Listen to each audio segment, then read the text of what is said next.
Hello, everyone, and welcome to the Real Positive Girl podcast with me, Sabrina. This is the show that will help you become your best self. And today we are talking about 7 lies we tell ourselves every day. But before we jump into that, as always, I want to invite you to come say hi to me on social media. I am at Sabrina Joy Perozzo on both TikTok and Instagram. So come say hi over there. You're also welcome to send me an email to realpositivegirlpodcast@gmail.com. And if you have any questions, comments, concerns, prayer requests, feedback, topics, suggestions, again, you can share those with me on social media, on email. If you do want to suggest a topic suggestion for the show, but you want to do it anonymously, there is a link in the show notes below for you to submit a topic anonymously. Another anonymous thing you can do that's available in the show notes below is to submit a quick, not quick, sorry, doesn't have to be quick, it can be whatever you want, vent session. So sometimes we don't have people that are emotionally available for us to vent to in our lives, or we just don't have anyone we trust. And so I wanted to open up somewhere for people to anonymously write down and type in a quick, like, not quick. Why do I keep saying quick? It's like it might feel quick to you because you're able to just get it off your chest really quick without anyone interrupting you, but it's just a form where you fill out the venting. And I don't know who you are, and I just check over it. And I usually will just like pray and have positive thoughts over what you're talking about, and at least you're able to get it off your chest, and I will never know it's you, so it just feels like you're able to just move on with whatever's going on with your life. So check out the show notes below for links for all of those things, weekly newsletter, all kinds of stuff. But let's go ahead and jump right into today's episode, which again is 7 lies we tell ourselves every day.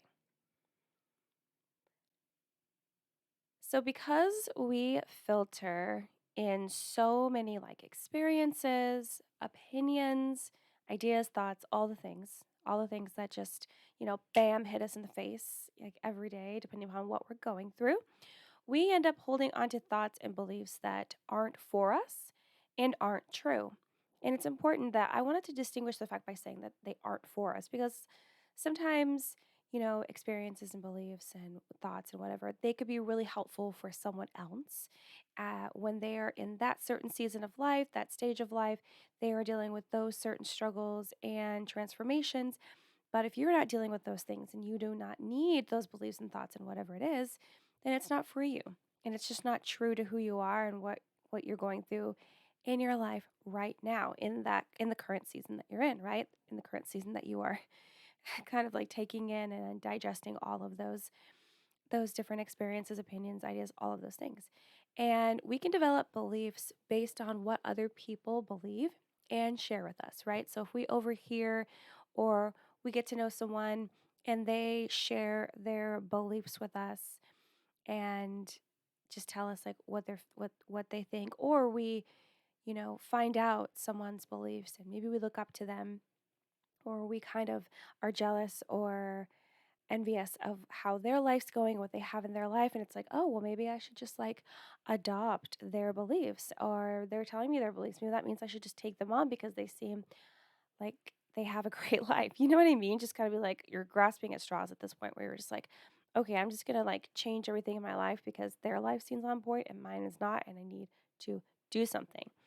But we can also develop beliefs based on other people's, like, again, opinions, judgments, but also the difficult experiences that we go through, right? If we go through really hard times and, it just kind of like not force, no, it leads to us just like maybe not having as much hope or belief in people being good and nice, or maybe we will struggle with our own like Christian beliefs and faiths, and maybe we will develop like serious, deep trust issues, and a lot of these things just can just get lodged in our hearts and in our minds. And so difficult experiences can definitely be one of the biggest and the most common places for our beliefs to kind of grow, foster and grow and just become what they are for me, or for you and for all of us.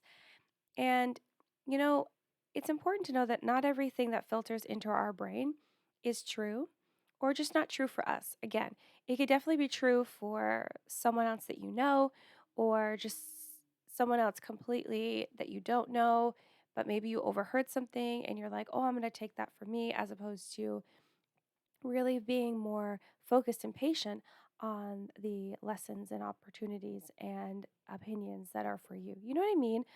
I just feel like a lot of times we can be in a situation where we think that what someone is saying to someone else, you're like, oh, yeah, that's totally me. And I feel like a lot of times things that resonate with us, we're like, yeah, yeah, that's important for me too.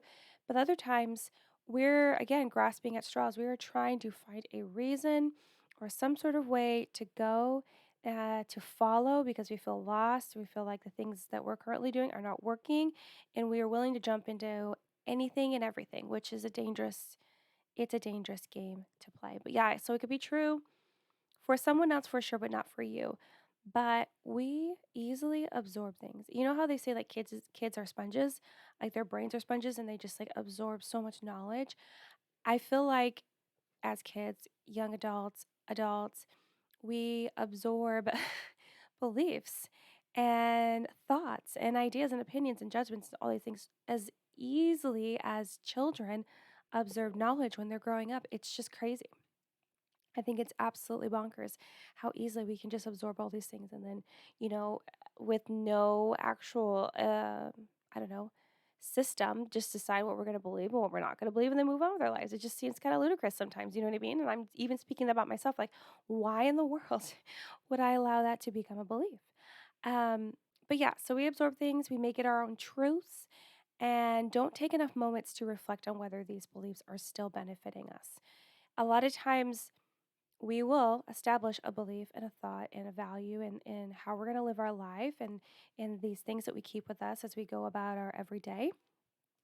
And we think that since it was adopted into our mindset as a belief or like a value, that or someone that we look up to and really trusted, led us to that knowledge and then we decided to absorb it, we think that, oh, we don't need to reflect on it. We don't need to like decide if that is still true to us because it should be true forever. But I would absolutely disagree. I think it's important for us to challenge our beliefs to make sure that we aren't just buying into things for the sake of, being able to say that that's your belief and that's what you do and that's your value and that's how you live your life. You need to actually make sure that it resonates with your internal like desires and the future that you currently have planned for yourself and how you want to live your life truly, you know, really trying to understand, is this going to work for me?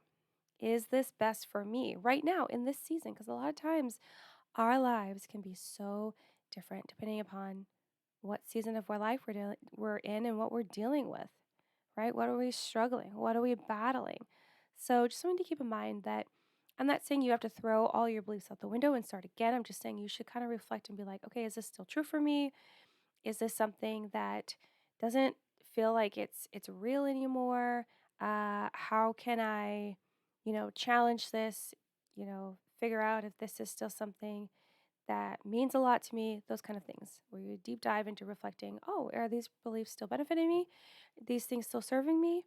Um, Even if it's not, but you're like, okay, but it's just not doing it right now in this season, and that's okay. Okay, keep it. But if it's not, and you're like, it hasn't, and you have new information, new knowledge, and you're like, it just won't, then you can let it go, right? It's just back and forth with yourself. But something else we do, when we are adopting a mindset, our beliefs and values, is we adopt false beliefs because it worked for us in the past. And I was thinking deeply because, of course, if you look online, there's going to be a lot of different ways where people talk about how we lie to ourselves and how we just, so many things are filtered in our brains. But I wanted to really make sure that I pointed out the fact that we can adopt a lot of these false beliefs because we think that it worked for us in the past. And we're like, oh, well, history dictates that this was really good for me and I would like it to be at least that good again. Let's just double down on what worked before, which just in the generality of life, that doesn't really work for most of life. Just because something worked then doesn't mean it's going to work now or it's going to work again in the future. But it also doesn't mean that it's not going to work or because it didn't work one time, that it won't work a million times later, right? You know what I mean? So you can't, that's not like a hard and fast rule. It's just like, okay, you try it, you figure out, and then you decide should you keep doubling down or should you just move on for a little bit and come back to it later. But yeah, we do adopt a lot of false beliefs because we're like, oh, well, it worked for us before, or it worked for that person before, right? We live our life with this belief that seemed to, work for us then because a lot of other things were working out. So it seemed to correlate. It seemed to correlate like with our life was going so well and we had these same beliefs and values. Okay. And thoughts, you're just like, okay, great. This is what we should have forever because it seems to be working out. And that's just where a lot of us get in trouble, to be honest with you, by holding firm to beliefs and lies that aren't actually helping us, but instead hurting us. And it's quite amazing. I even think about this for myself, how much we can get involved and just all caught up in things that aren't helping us and actually hurting us. But we don't see it that way. We see it as, oh, yeah, it's helping. It's helping. It's just not helping right now. Or it did help before and it'll help again later. And this is kind of a tangent, but I'll make it quick. Think about how patient we can be with these false beliefs that we come up with. We're like, oh, don't worry. It worked before. It'll work again. And you just continue to wait and wait and wait and wait and wait for it to work. And it doesn't work. And you have all the patience in the world for that. But if you're talking about doing anything else that you're like, oh, yeah, that, it just takes time to work on this, that, and the other. Patience is like nowhere to be seen. She's gone. She's fled the building. It's not there. It's not there. So it's just something to think about. Like, our patience is impeccable when we are so wrapped up in believing false beliefs because it worked before. But if we embark on like a new like opportunity, journey, or whatever it is, and we have to continue to put in the work, and we haven't seen the fruit of that wow, we haven't seen the fruit of that labor yet. So we have a hard time continuing to be patient and pushing through so that we will have that proof that, yes, I did the right thing. Yes, this was a good choice. You know what I mean? So, yeah, it's just crazy. But yeah, so we get all caught up in these beliefs and lies that aren't helping us, but actually hurting us. And I wanted to point out that if you would like to learn more about how to confront the fact that not every thought we have is true and that, our mind will lie to us sometimes because of everything that's filtered in and out, I think you should listen to the recent episode 426, which I believe was like only 3 episodes back from this one. And it talks all about it and it gives you, I think I did 5 tips on how to, not let those things not let your mind lie to you and not believe every single thought that comes through your brain. So consider that if you want to learn more about that as well. But today we are going to dive into a few lies that we tell ourselves on the regular because these have been adopted as beliefs. And beliefs are the most convincing thoughts, I believe. When we integrate and say that we're going to adopt and have beliefs and values. They're so convincing because they're so important, prestigious, Beliefs sound like just even the word, but saying you have these beliefs sounds true, sounds strong, and it sounds safe. Sounds like something you can count on. Sounds like something that you shouldn't worry about. And beliefs also feel like a part of us that makes us complete. And that's I feel like that's like one of the most dangerous parts of it. You feel so complete and fulfilled by this belief that you have when really you don't see how it's just ripping everything apart in silence and soon you'll feel the pain. Soon. I don't know when, but eventually. And that's really tough.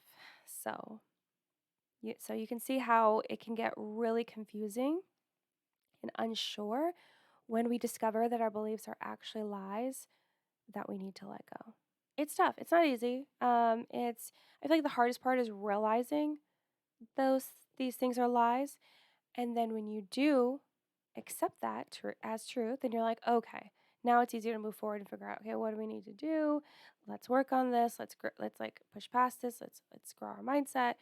We're in it, and then you're off like the wind. So, but here are 7 lies that we tell ourselves that I wanted to share with you today. If you've ever looked up like the lies that we tell ourselves or anything like that, there is a very specific list of those things. And it was written in a book, and a lot of people will quote it and reference it. And I believe there's 12 of them.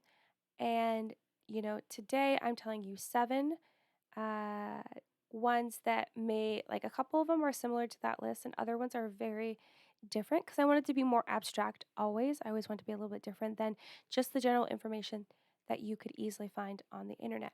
However, before we jump into the list, as always, I want to tell you this disclaimer that all of this is based on my own research and experience and the experiences of others that I can share.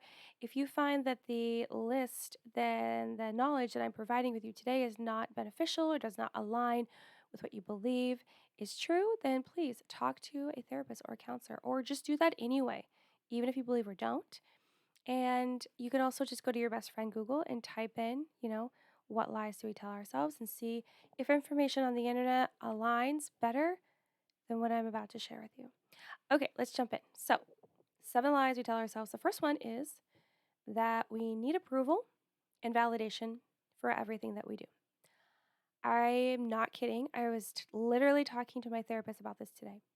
I was telling him flat out that, I struggle so much with validation and needing validation from others when I know that I don't need it, that it's wrong, that it's not necessary for me to be happy and be content and fulfilled with the things that I'm doing and the way that I'm doing it, right? And my brain goes even a step deeper that I was thinking about today outside of therapy was, well, when I was thinking about it in therapy as well, too. But I was thinking, well, what if I'm living a life where no one is telling me the truth? And part of the reason why I'm always wanting validation is to make sure that people are telling me the truth. Because if they're lying to me, then I'm like constantly worrying if I'm actually doing the things that I'm supposed to be doing or if that is correct, right? If they're just enabling me and just being like, oh, it's fine when it's really not fine. My brain just like goes on a whirlwind tornado of thoughts like that. And so I get caught up in being like, well, validation is my only way. Approval is the only way for me to know that I'm doing what I'm supposed to be doing or I'm doing it correctly or whatever. But it's it's a lie because we don't need approval. We don't need validation. We don't. And the less that we feel we need it, the better off we are, because if we're only doing things to get the approval of validation of others, then that isn't true to our heart and true to who we are and our passions and our purpose for living on this earth. Okay? So we don't need approval, we don't need a validation. It's nice when we get those things, especially when we're not out here asking for it. It is amazing. It is a cherry on top. It is chef's kiss. It is everything. But we don't need it. We don't have to continually seek it. It is a lie. And if you do find out later that people would not have validated what you did and they would not have approved, it doesn't matter. Because if it made you happy and content and you felt good about it, that's all that matters. Their opinion is based on what? You telling them what happened and then them deciding, oh, is this good or not? It's ridiculous. So, first lie, I need approval and validation for everything I do. You do not. Number 2, my emotions are caused by external events. My emotions are caused by external events. This is a flat out lie. I know that there are many people online that would disagree with me. I know it without a shadow of a doubt. And the reason I know this to be true is also the reason why the podcast episode that was launched earlier this week, the one right before this one, is all about how you can take responsibility for your emotions, because we are all responsible for our emotions. So if you struggle with that and would like to know how you can start taking responsibility for your own emotions, just, go back to that episode. It will fill you in. It's really great. I know I created it, but I feel very confident about it. I was very excited to make it because it is a piece of knowledge that people struggle with a lot. A lot, a lot, a lot. And it was very important to me to do that and to talk about it more online. And the couple times that I have brought it up online, I always get people that push back and say, "No, you're wrong." And I tell them I'm sorry. Science says otherwise. Research says otherwise. Data says otherwise. It's just so anyway, if you need more help with that, one episode back. But in this case, my emotions are caused by external events. This is a lie because you are responsible for your own emotions. So whether you are happy or sad or depressed or you know, anxious, worried, concerned, whatever the emotion is, it is not necessarily caused by external events. However, those events could have triggered that emotion. But when it's all said and done, you still have a choice of how you respond or react in every single situation in your entire life. Okay?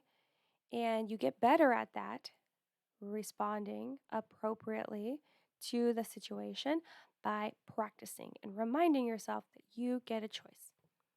This is a hard thing for people to accept, and that's fine.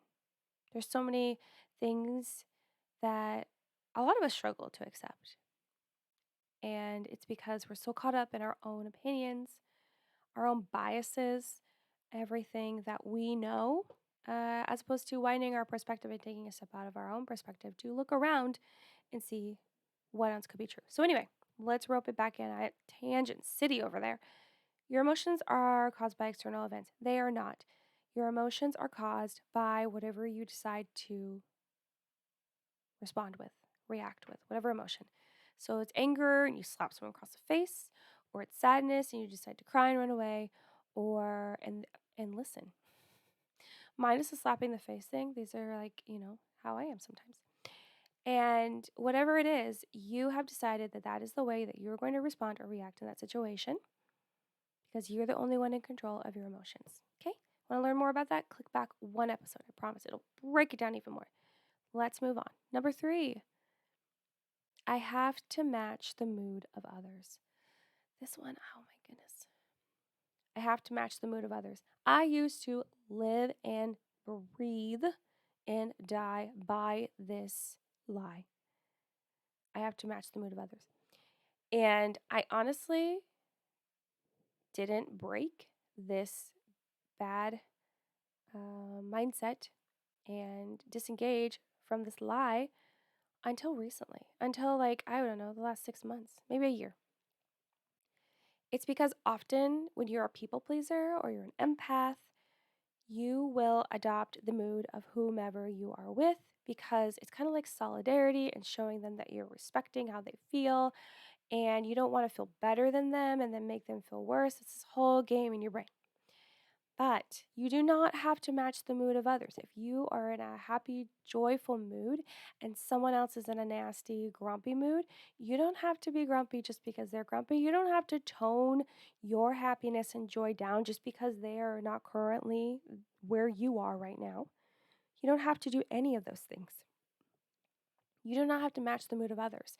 And if you are having a crappy, grumpy day and you're sad and someone else is just like bouncing off the walls happy, you do not have to be happy just because they are happy. And if they say, "Hey, you should just be happy," like let my happiness be contagious to you, and or they're like, "Oh, just be happy and grateful or just get over it cuz it's fine."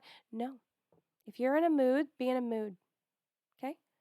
Be in whatever mood that you want to be in, and then they can be whatever mood they want to be in, and people need to learn to respect other people's boundaries. That's a personal boundary of you get to choose how you feel. And if you're happy and they're sad, that's on them. Whatever they're going through, whatever they're struggling with, that is on them. So you do not have to match the mood of others. It is not rude to still be happy when someone is going through a struggle. I would say, like, don't be like overly sunshiny if you find out that someone's best friend just like passed away or something. And you're all like, well, but the sun is shining and life is great and I'm so happy. No, it's like you could tone it back a little bit, just a little bit, but still be like still be like, if you're full of joy and happiness, you're going to exude positive energy, whether you like it or not. And it's going to be great. It's going to be great for them. So you don't have to go all the way down to zero. Maybe you mellow it out in the middle a little bit just to be respectful of how they're feeling, but you don't need to match their mood because it's very unfair to you. It also enables them for whatever mood they're in and for them to have the expectation, maybe, maybe not, depends, that people should match their mood, and that makes them more comfortable. But that's not your responsibility. Okay, number four. Number four, I have to avoid making mistakes and experiencing failures.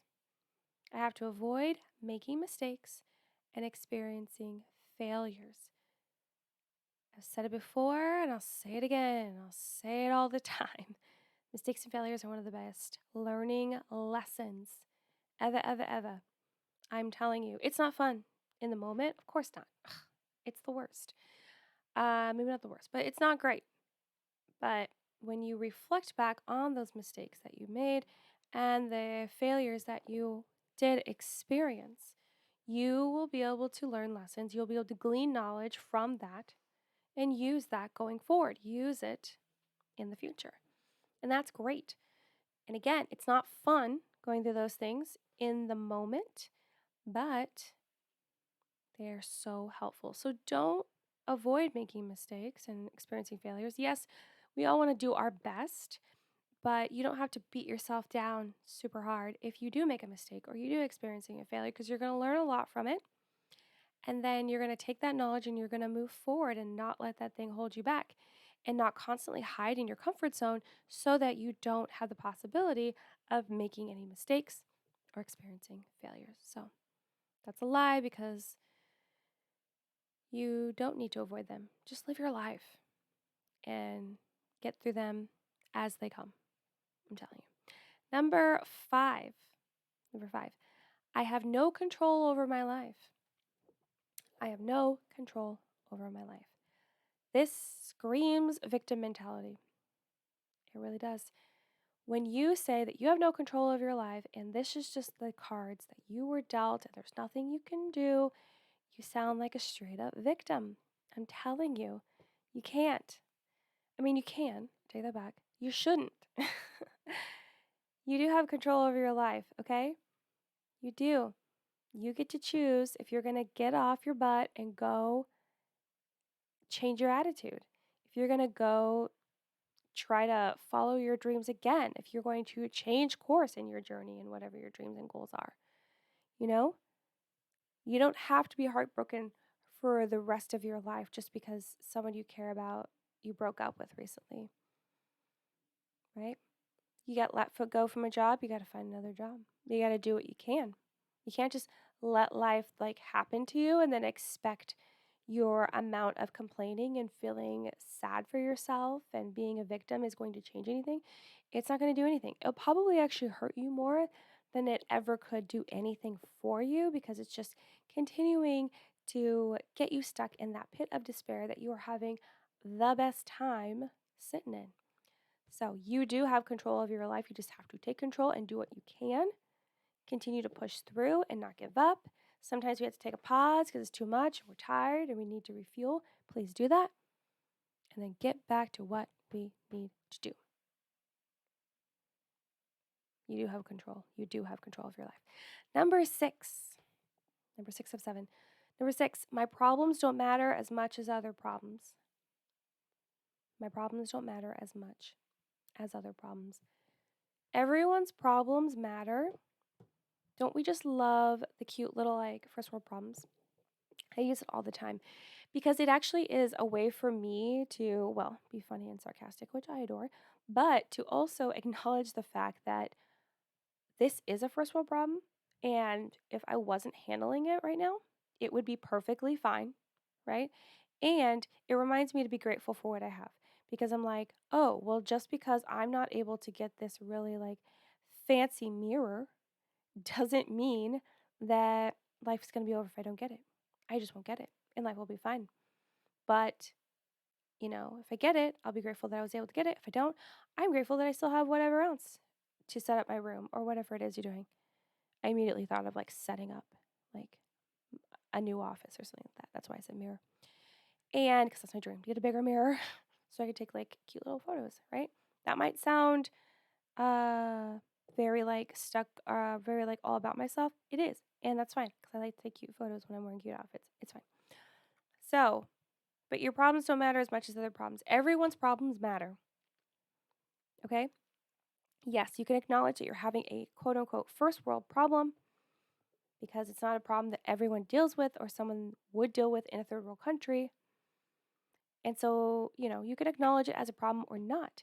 But let's say you're having a real problem. Let's say that you're battling like daily migraines, the worst, right? But then you downplay your own problems because you're like, well, that person is suffering from cancer. So my problems don't matter as much as their problems. Like me having a migraine every day is not as bad as that person having to go to chemo however many times during the week and deal with all that pain and discomfort that they're going through. Now, I feel like in the hierarchy, like not a real hierarchy, but like when you were kind of like, you know, mapping out, really bad problems to like medium problems, to small problems to teeny tiny problems, like whatever, everything's a problem. Everything, it's just that, yeah, having like cancer and dealing with chemo and all that stuff, yeah, it's harder.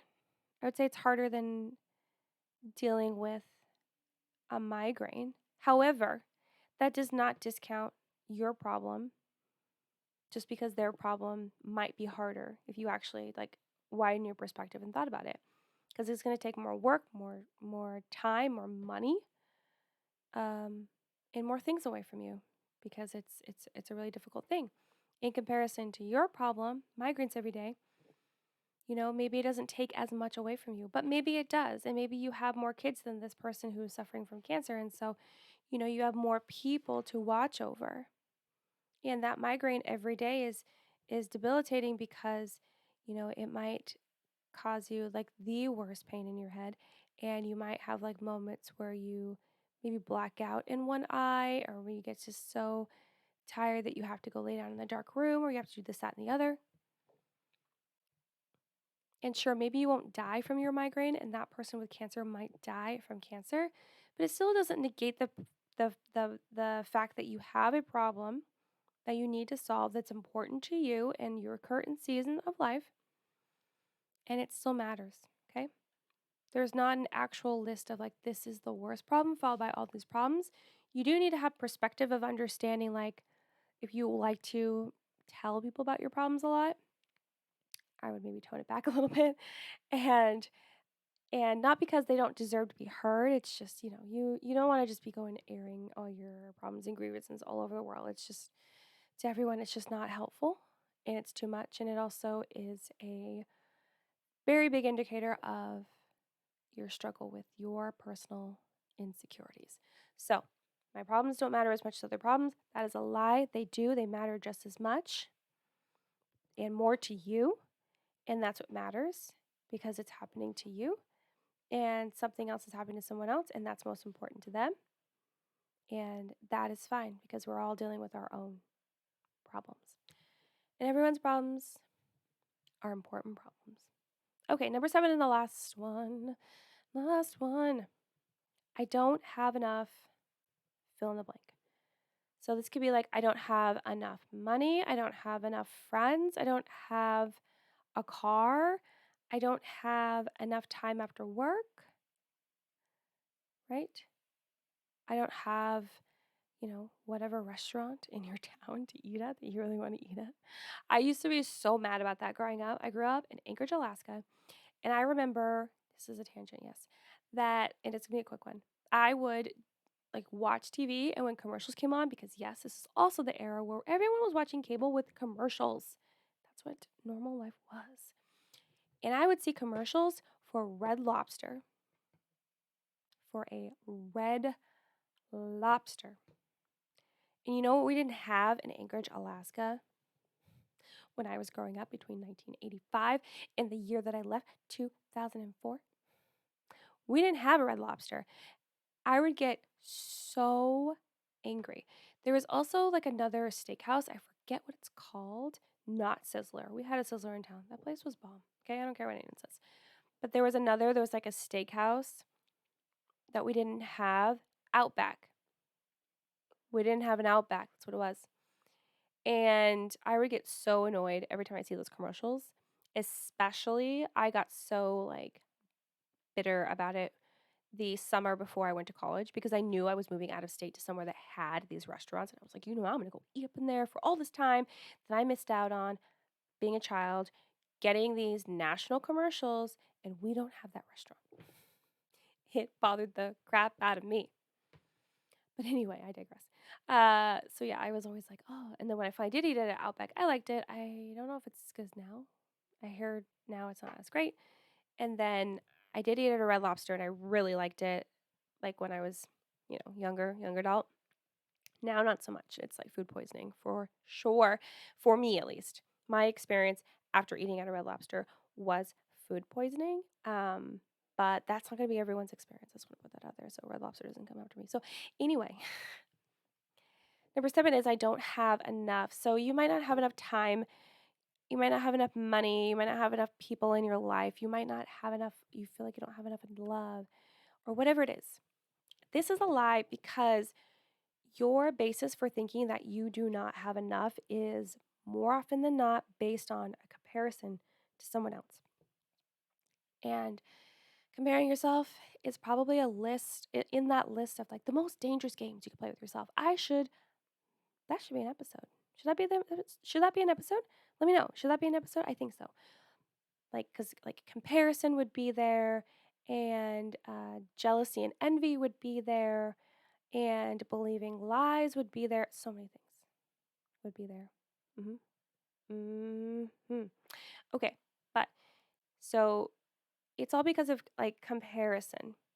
You don't think you have enough because this other person seems to have the right amount, or you haven't been able to accomplish the things that you want to do in your life or live your life the way you want to, and you think it's because you don't have enough this, that, and the other. I used to all the time, I would say to my husband, I don't have enough time to do this. And after a while, he would say to me, well, you need to make time. And I know you can't like actually make time, but you can be more efficient with your time. You can decide to dedicate less time to some things to dedicate more time to other things. And I know there's going to be people out there that are like, no, Sabrina, all my time is taken up. I don't have time. I'm going to say that I don't believe you. I know that's harsh. I just don't. I've seen some of the busiest people in the entire world figure out how to add in things if it's important enough. And I feel like that's the key. When you say that you don't have enough time, you don't have enough money, you don't have enough people, you don't have enough, friggin' Red Lobsters in your town, it's because you're not trying hard enough to figure out how to get those things, and you don't care enough to put into action and do the work. For me, I put in the action by going to a freaking town that had the college I wanted to go to that also had a Red Lobster. Or you say, I don't have enough money. Okay, well, can you find another way to make more money? Or can you find another way to do what you want to do without needing that money? Can you find another way around it? You don't have time?